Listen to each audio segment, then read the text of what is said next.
রোজায় রাজধানীর বাজারে বেশিরভাগ পণ্যের দাম কমলেও চালের দাম বাড়তি। এক সপ্তাহের ব্যবধানে বাজারে সরু চাল সহ কয়েক ধরনের চালের দাম কেজি প্রতি ৩ থেকে ৮ টাকা বেড়েছে। সরু চাল কিনতে প্রতি কেজিতে দাম দিতে হচ্ছে ৮০ থেকে ৮৬ টাকা, আর মোটা চাল কিনতে ৬২ টাকা পর্যন্ত দিতে হচ্ছে নিম্ন আয়ের মানুষকে। এই ঈদে জামা জুতো অ্যাকসেসরিজের ডিসকাউন্ট। এ নিয়ে আলোচনা করতে রাজধানীর নিকেতন থেকে আমাদের সঙ্গে যোগ দিয়েছেন হাজী মোহাম্মদ দানেশ বিজ্ঞান ও প্রযুক্তি বিশ্ববিদ্যালয়ের সাবেক উপাচার্য কৃষিবিদ সদরুল আমিন। জনাব সদরুল আমিন, আপনাকে স্বাগত জানাচ্ছি ইন্ডিপেন্ডেন্ট টেলিভিশনে। যেটি জানতে চাই আপনার কাছে, যে চাল আমদানি হওয়ার পরও দাম বাড়ার কারণ অযৌক্তিক বলে মনে হচ্ছে কিনা আপনার কাছে? ধন্যবাদ।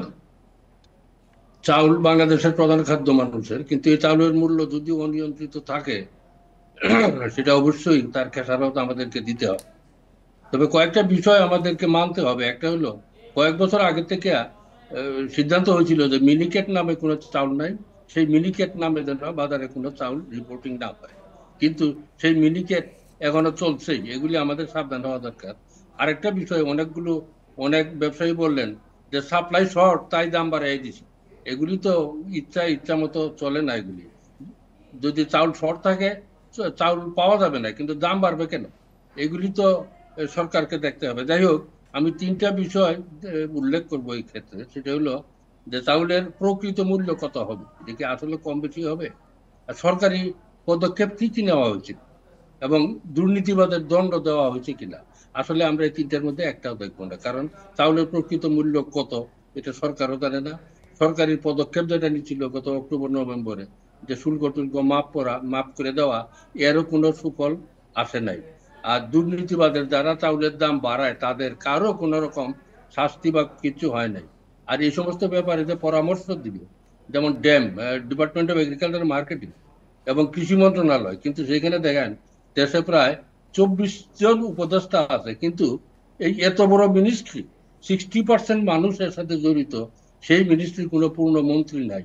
সুতরাং এতে চাউলের দাম যে অনিয়ন্ত্রিত থাকবে এটাই তো স্বাভাবিক। এটা আমাদেরকে এইগুলিও চিন্তা করতে হবে। আর সারা দেশ এখন রাজনীতিতে ভর্তি, রাজনীতি ছাড়া অন্য কথা কেউ শুনতেই চায় না। এখানে আপনি কৃষক কিভাবে বা ভোক্তা কিভাবে চাউলের দাম নিয়ন্ত্রণ করবে যদি সরকার সেটা না করে? আরো কিছু বিষয় তো আমাদের প্রাকৃতিক, যেমন ডিঙ্গাপুতা হাওরে মার্চ মাসের 3য় সপ্তাহে ধান কাটা শুরু হওয়ার কথা, কিন্তু মাঠ পর্যায়ে দেখা গেল যে সেই ভ্যারাইটি গুলি চাষাবাদ হচ্ছে না, যেগুলি আগাম ছিল চাষাবাদ হচ্ছে না। আরেকটা হলো যে ধান কাটা শুরু হবে, মাঠে কোনো মেশিন নাই। এই বর্তমান সরকার এই সময়ের মধ্যে এই যে ধান কাটার মেশিনের প্রজেক্টটা বন্ধ করে দিচ্ছে। সুতরাং এগুলিও দেখতে হবে আমাদের।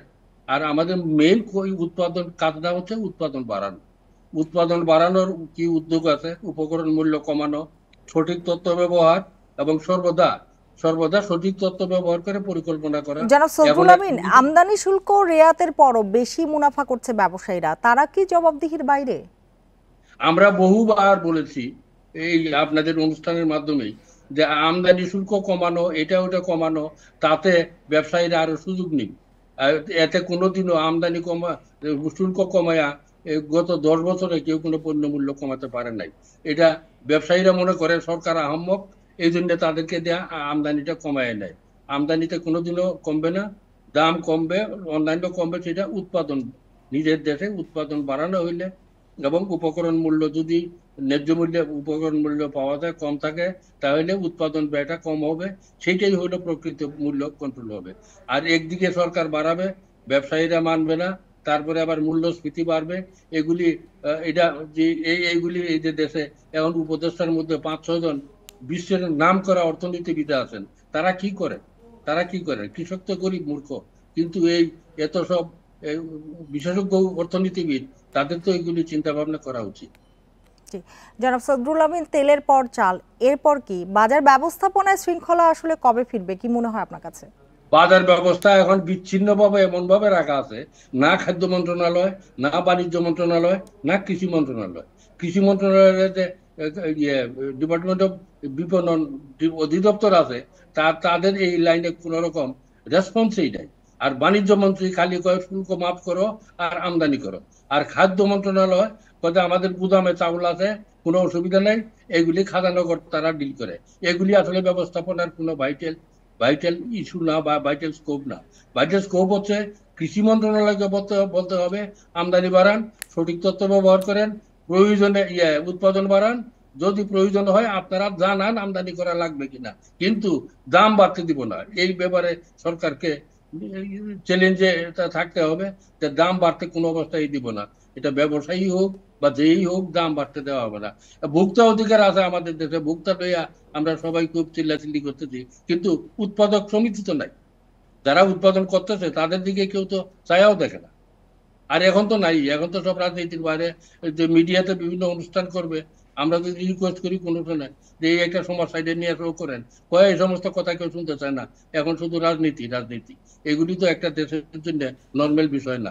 জি, জনাব সেগুলো সদরুল আমিন, আপনাকে অনেক আপনাদেরকে ধন্যবাদ আমি- আমাদের সাথে যোগ দেওয়ার জন্য, আমাদের সময় দেওয়ার জন্য।